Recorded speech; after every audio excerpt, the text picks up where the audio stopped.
Zapus qo'ydirganingizdan keyin e'tibor bersanglar, beskulchoy ishlamay qoladi va yana bitta e'tibor bergan joyi, ikkinchi kaliti tashqarida bo'lganida mashinaga o'tirib zavat qilsangiz, zavat bo'lib ketadi. Bu mashinamizda mana kalit tashqarida o'tirib zavat qilishga harakat qilyapman.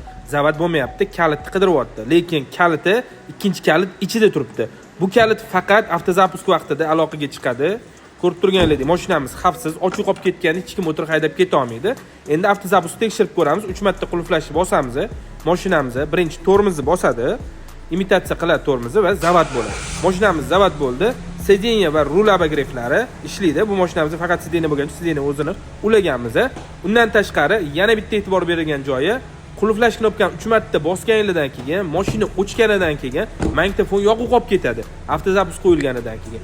Bu mashinamizda mashina o'chganidan keyin e'tibor bersanglar, magnitofonimiz ham o'chadi. 10 minut yoqib yotmaydi.